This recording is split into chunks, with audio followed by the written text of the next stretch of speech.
UP Uttarakhand की हर बड़ी खबर, साथ ही कई बड़ी खबरों पर देंगे ताजा अपडेट। बिल्कुल, और दीपा के साथ मैं हूं स्नेहलता। सुप्रभात, very good morning. UP Uttarakhand की हर एक खबर आपके पास आएगी डिटेल में, और इस बुलेटिन में आप सूबे की हर हलचल पर नजर डालेंगे आपको। बिल्कुल, और यूपी उत्तराखंड की सियासत में चल क्या रहा है, इससे भी आपको करवाएंगे रूबरू। तो बिना देर किए शुरू करते हैं गंगा सवेरा।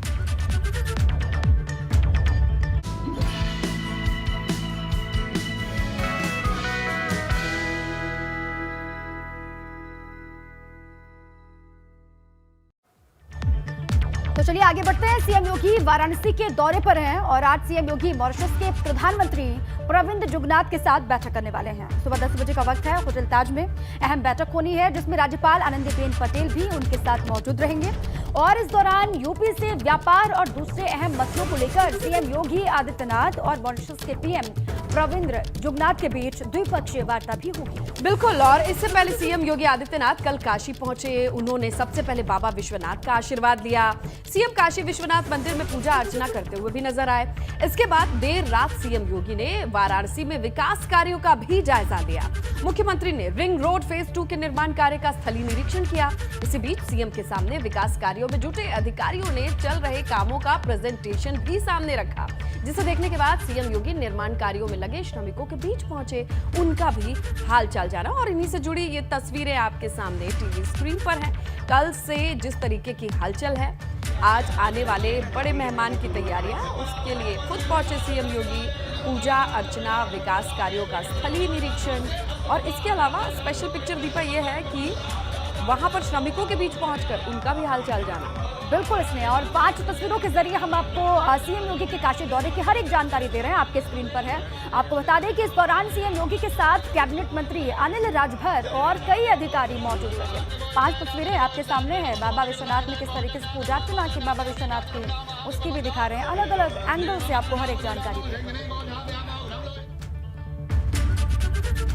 चलिए आगे बढ़ते हैं और आपको तस्वीरें दिखा रहे हैं काशी में मॉरिशस के पीएम प्रविंद जुगनाथ विश्वनाथ में भगवान शिव की किस तरीके से आराधना की। तो वहीं सीएम योगी आदित्यनाथ ने भी बाबा विश्वनाथ के शरण में पहुंचने के बाद भगवान शिव की पूजा अर्चना की। देखिए, सीएम योगी की तस्वीरें बेहद आम है। जब कभी भी वो काशी पहुंचते हैं, बाबा का आशीर्वाद लिए, उनका अभिषेक किए बिना आगे नहीं बढ़ते हैं। लेकिन ये तस्वीरें खास इसलिए हैं क्योंकि मॉरिशस से आए प्रविंद जुगनाथ ने भी यहाँ पर बाबा का आशीर्वाद लिया। आपको बताएं, मॉरिशस में बड़ी संख्या में हिंदू धर्म के लोग रहते हैं, और ऐसे में ये तस्वीरें मॉरिशस से लगाए हमारे देश के लिए भी बेहद अहम है। और अब बात कर लेते हैं यूपी की बड़ी सियासी हलचल की। सपा कुनबे में बीते कई दिनों से, या यूं कहें कि चुनाव परिणाम के बाद से सब कुछ ठीक ठाक नहीं चल रहा इसमें, और चाचा शिवपाल और भतीजे अखिलेश के बीच तल्खी जग जाहिर है। इसी कड़ी में आज शिवपाल सिंह यादव आजम खान से मुलाकात कर सकते हैं, ये अहम खबर है। और बताया ये जा रहा है कि शिवपाल सिंह यादव आज सीतापुर जेल में बंद आजम खान से मिलने के लिए पहुंच सकते हैं। बिल्कुल दीपा, देखिए कि कल की अगर बात कर ले तो अखिलेश यादव से नाराजगी के बीच शिवपाल सिंह यादव ने ये कह दिया कि आजम खान के साथ 2 साल से ज्यादा वक्त बीत गया जब उत्पीड़न हो रहा है, और वो उनसे मिलने के लिए आज सीतापुर जेल पहुंच रहे हैं। इसीलिए कयास ये लगाए जा रहे हैं कि आज शिवपाल सिंह यादव आजम खान से मुलाकात कर सकते हैं। कल अखिलेश के बयान पर भी शिवपाल यादव ने पलटवार करते हुए कहा कि अगर अखिलेश यादव को लगता है कि भाजपा के संपर्क में हूं, तो फिर मुझे विधानमंडल दल से क्यों नहीं निकाल देते। तो ये तमाम बातें निकल करके सामने आई हैं जो चल रही हैं। और इस सूत्रों के हवाले से खबर यह भी है कि शिवपाल सिंह यादव और आजम खान कोई सियासी खिचड़ी जरूर पका रहे हैं, और इसमें उनके साथ आरएलडी अध्यक्ष जयंत चौधरी और आजाद पार्टी के प्रमुख चंद्रशेखर आजाद भी शामिल हो सकते हैं।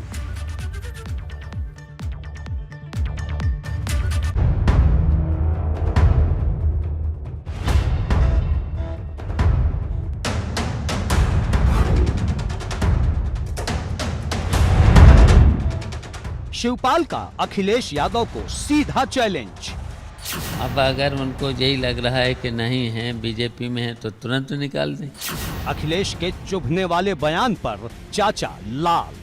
राजनीतिक व्यक्ति का गैर जिम्मेदाराना बयान है, और अगर ऐसा उनको लगता है तो समाजवादी विधानमंडल दल से शीघ्र निकाल।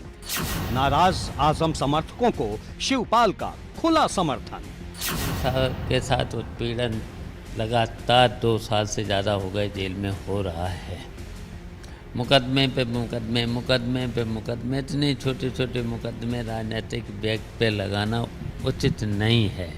उनका परिवार लगातार हमारे संपर्क में है और हम किसी दिन भी आजम भाई से मुलाकात करने जेल में सीतापुर जा सकते हैं। आजम की हालत पर मलाल, अखिलेश की चुप्पी पर सवाल। लग रहा है कि अखिलेश यादव को जिस तरीके से मुखर होकर आजम खां के मामले पर, सैजुल इस्लाम जो पार्टी के विधायक हैं उनके मुद्दे पर बोलना चाहिए, उन्होंने नहीं बोला, तो इसके जिम्मेदार हम थोड़े हैं, उनको पूछो जाकर। बोलना चाहिए। हाँ, जब पार्टी में जो भी उत्पीड़न हो रहा है तो जरूर ये फेवर में बोलना चाहिए। भाजपा से है कनेक्शन तो अखिलेश लें एक्शन। कार्रवाई तो उनको करना चाहिए। अभी हम तो समाजवादी पार्टी से ही चुनाव लड़े, साइकिल से चुनाव लड़के उनके चुनाव चिन्ह से चुनाव, अब सब लोग देख ही रहे, आप भी देख रहे, हम भी देख रहे, सब लोग देख रहे। शिवपाल का दावा, मुलायम है मेरे साथ। कुछ कहा, नेताजी हमारे साथ हैं। अखिलेश को शिवपाल का इशारा, अपना टाइम आएगा। तो नहीं कि वो भी नाराज हैं, आप भी नाराज हैं, तमाम और लोग भी नाराज हैं, वो नाराज होकर कोई अलग मोर्चा, कोई अलग गुट बनाए। अब देखिए, ऐसा तो अब आपको देखना होगा, उचित समय आएगा तब निर्णय होंगे। अभी तो उधर से कार्रवाई होने दो। समाजवादी परिवार का शिष्टाचार युद्ध। तो देखिए दीपा, शिवपाल सिंह यादव को ये लगता है कि 2 साल से जिस तरीके के घटनाक्रम हैं और अत्याचार, और वो कभी भी मुलाकात कर सकते हैं, आज हो सकता है, कल हो सकता है, और कभी भी सीतापुर जेल में जा करके मिलने वाली तस्वीरें आ सकती है। इस पे अपडेट क्या है ये जानेंगे हम शैलेश अरोड़ा से। लखनऊ से सीधे जुड़ रहे हैं शैलेश। और शैलेश, शिवपाल यादव खुल करके कह रहे हैं कि ये पार्टी से पूछिए कि अत्याचार क्यों हुआ, लेकिन उनका स्टैंड ये है कि वो कभी भी सीतापुर जेल जा सकते हैं, मिल सकते हैं। क्या जानकारी मिल रही है?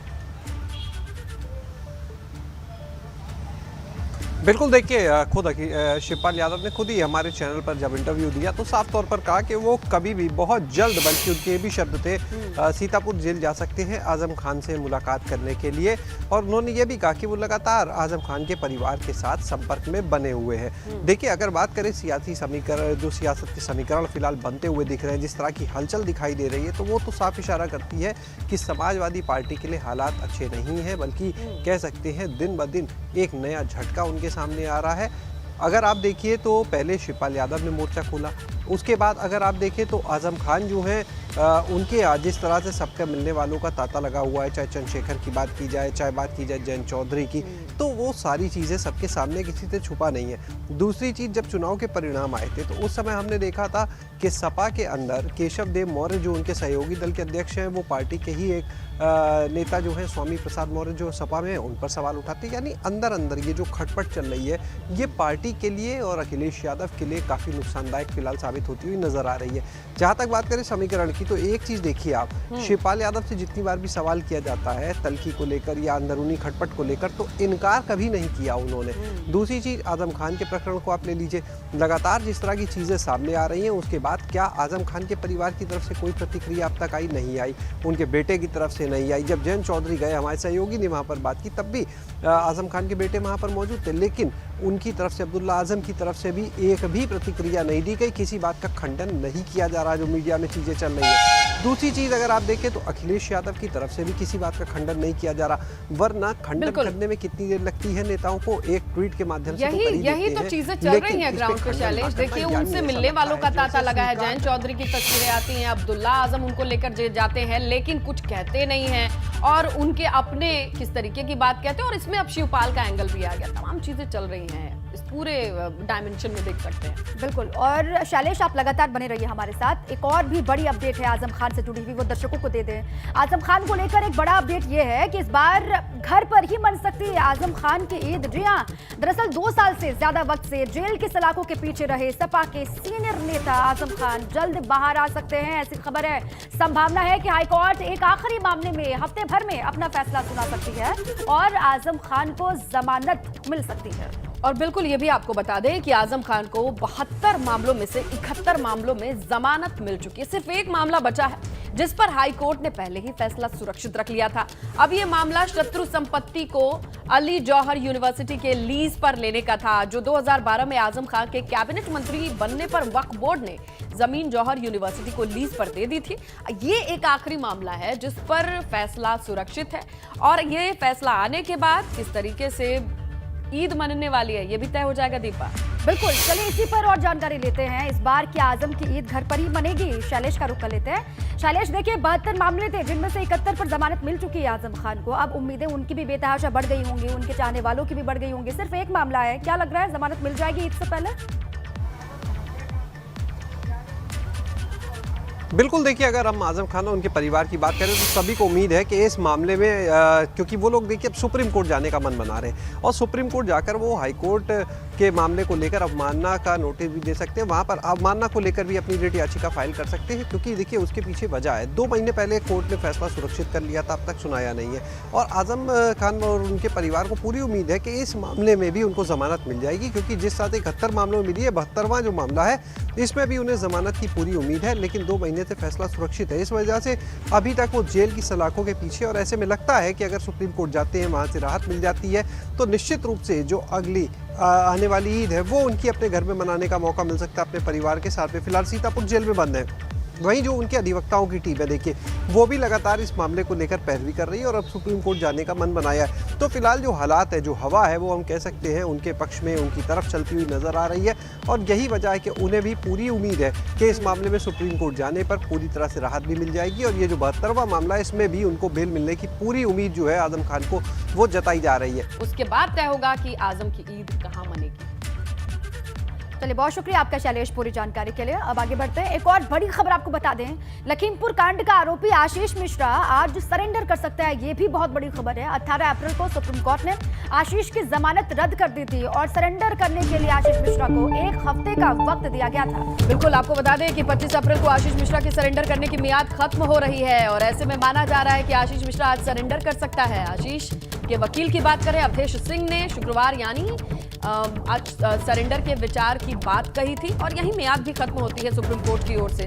जो जमानत रद्द करने की याचिका थी उस पर फैसला आता है कि ये जल्दबाजी का फैसला हो सकता है और आशीष को जमानत नहीं मिलनी चाहिए। ऐसे में इस फैसले की मियाद आज खत्म होती है। इसी के तहत आशीष मिश्रा आज सरेंडर कर सकता है। एबीपी गंगा पर आपको कभी भी ऐसी तस्वीरें और बड़ी खबर हम लगातार देते रहेंगे, लेकिन जानकारी यही है। आशीष के वकील अवधेश मिश्रा ने भी यही बताया कि अब किसी भी वक्त ये फैसला अमल में लाया जा सकता है। और इसी पर अधिक जानकारियों के साथ हमारे सहयोगी अविनाश तिवारी जुड़ चुके हैं। अविनाश, आज देखिए ये कहा जा रहा है कि सरेंडर कर सकते हैं आशीष मिश्रा, आपके पास क्या जानकारी है? जी बिल्कुल, अगर देखें तो जिस तरीके से सोमवार को सुप्रीम कोर्ट का आदेश आया था कि 1 हफ्ते के अंदर आशीष मिश्रा को सरेंडर करना होगा, तो वो जो समय है वो रविवार को खत्म हो रहा है। तो लिहाजा आशीष मिश्रा 2 दिन पहले यानी कि आज ही सरेंडर कर सकते हैं, जिससे कि जो आगे की प्रक्रिया है, जिस तरीके से सुप्रीम कोर्ट ने आदेश दिया है कि आशीष मिश्रा सरेंडर करने के बाद अपनी एक नई जमानत याचिका इलाहाबाद हाईकोर्ट में दायर कर सकते हैं, जो कि सुनवाई के लिए लगाई जा सकती है। तो लिहाजा आज वो सरेंडर कर सकते हैं, फिर उसके बाद अगले 3 से 4 दिनों के बाद वो अपनी एक नई जमानत याचिका इलाहाबाद हाईकोर्ट में लगा सकते हैं, जिसमें अपने लिए फिर से जमानत की मांग कर सकते हैं, जिस पर इलाहाबाद हाईकोर्ट सुनवाई करेगा और फिर देखने वाली बात होगी कि आगे क्या कुछ करता है, क्या जमानत देता है या नहीं देता है। बिल्कुल अविनाश, आज शुक्रवार है और आज के दिन ही सरेंडर कर सकता है, जबकि मियाद संडे रविवार को खत्म हो रही है। अविनाश, शुक्रिया तमाम जानकारी के लिए। ब्रेक के बाद एक बार फिर से आप सभी का बहुत स्वागत है। आप देख रहे हैं गंगा सवेरा। चलिए, वक्त एक बड़ी खबर का है, जहां लखनऊ में शादी के दौरान खुशियां मातम में तब्दील हो गई। यहां ग्राम नुर्दी खेड़ा, थाना बिजनौर शादी समारोह था, जिसे देखने के दौरान अचानक छज्जा गिर गया और उसमें 11 से 12 लोगों को चोटें आई हैं, जबकि 6 महीने की एक बच्ची समेत एक और युवक की जान चली गई। फिलहाल लोक बंधु अस्पताल में 2 अन्य लोगों की हालत गंभीर बताई जा रही है, इनका इलाज जारी है, जबकि सरोजनी नगर सामुदायिक स्वास्थ्य केंद्र में 10 घायलों का इलाज चल रहा है। तो देखिए, शादी समारोह खुशियों का मौका तो जरूर था, लेकिन ये भी तस्वीरें सामने आई। ये सबसे दर्दनाक रहा, एक शख्स की जान गई है, 6 महीने की बच्ची की जान गई है और कई लोग घायल बताए जा रहे हैं, जिनका सरोजनी नगर में सामुदायिक स्वास्थ्य केंद्र में इलाज चल रहा है। तो खुशियों का माहौल किस तरीके से मातम में तब्दील हुआ, उसी की तस्वीरें आपको हम दिखा रहे हैं। वहां पर स्थानीय पुलिस पहुंची, जिनको चोटें लगी थी तुरंत ही अस्पताल पहुंचा लिया गया, लेकिन 2 लोगों को बचाया नहीं गया, एक बच्ची और एक युवक।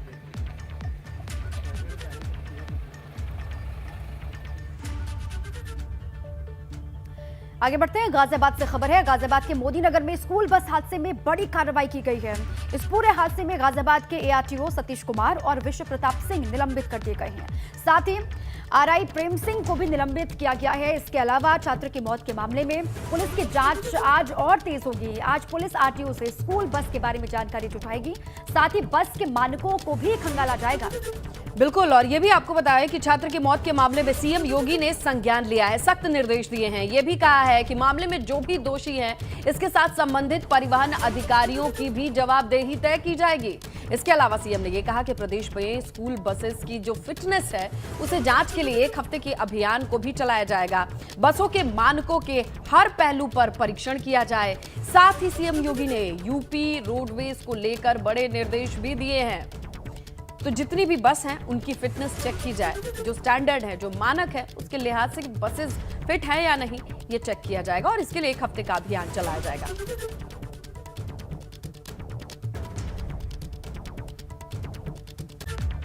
आगे बढ़ते हैं बड़ी खबर की ओर। गाजियाबाद के कौशाम्बी इलाके में 14 साल के लड़के की हत्या की खबर मिल रही है। हिमांग भारद्वाज नाम के लड़के का शव पार्क से मिला है और शव मिलने से इलाके में सनसनी का माहौल है। इस पूरे मामले पर पुलिस जांच में जुटी हुई है। इस वक्त की बड़ी खबर, हिमांग भारद्वाज नाम के किशोर का शव पार्क में मिला है और इसके बाद पूरे इलाके में सनसनी की स्थिति है। गाजियाबाद से ये इस वक्त की बड़ी खबर आपको हम बता रहे हैं। पार्क में इस किशोर का शव मिला है। हिमांग भारद्वाज का नाम बताया जा रहा है, 14 साल उम्र है। ज्यादा जानकारी सहयोगी शक्ति से लेते हैं। शक्ति, क्या वजह हो सकती है, किसी की क्या दुश्मनी हो सकती है और पुलिस की जांच पड़ताल क्या बता रही है इस 14 साल के बच्चे को लेकर के? देखिए, अभी तक की जानकारी में जो उसका एक साथी है, वो भी 14 वर्षीय ही है, बच्चा है, वो उसके साथ गया था और उसे हिरासत में लिया गया है। उससे पूछताछ इस पूरे मामले की जा रही है कि आखिर पार्क में गए छात्र, दोनों छात्र गए थे, तो उसके बाद वहां पर जो छात्र है उसकी हत्या कैसे हुई। और इस पूरे मामले में जो एसएचओ सचिन मलिक है, उनका यही कहना है कि अभी तक हर पहलुओं पर जांच की जा रही है। ये कौशाम्बी में जो एक पार्क है, पार्क में उसकी बेरहमी से पीकर हत्या की गई, निर्मम हत्या की गई। ठीक है, बहुत शुक्रिया आपका पूरी जानकारी के लिए। आगे बढ़ते हैं, बड़ी खबर प्रयागराज से आपको बता दें कि आज पूर्व मंत्री हाजी याकूब की जमानत अर्जी पर सुनवाई होगी और इलाहाबाद हाईकोर्ट में याकूब कुरैशी की जमानत पर सुनवाई होनी है। पहले याकूब एंड फैमिली की जमानत पर सुनवाई टल गई थी। बिल्कुल दीपा, और ये भी बताते चले कि सुनवाई करने वाले जज ने मामले से खुद को अलग कर लिया था और ऐसा इसलिए क्योंकि वो जज इस मामले की सुनवाई कर रहे थे, वो पहले याकूब कुरैशी के वकील रह चुके हैं। इसके बाद बेंच ने मामले को चीफ जस्टिस के पास भेज दिया था। चीफ जस्टिस की ओर से मनोनीत नई बेंच अब इस मामले पर सुनवाई करेगी। तो ये बड़ी डेवलपमेंट है इस पूरे खबर पर, जहां जज ने खुद को अलग कर लिया, ये कहते हुए कि याकूब के वो खुद वकील रह चुके हैं। ऐसे में इस मामले की निष्पक्षता के लिए वो बेंच से अलग हो गए हैं। अब नई बेंच के पास ये पूरा मामला है, जहां जमानत अर्जी पर आज सुनवाई होगी, जिस पर निगाहें टिकी रहेंगी और बिल्कुल एबीपी गंगा पर आपको इससे जुड़ी हर एक अपडेट मिलती रहेगी। आप बने रहिएगा।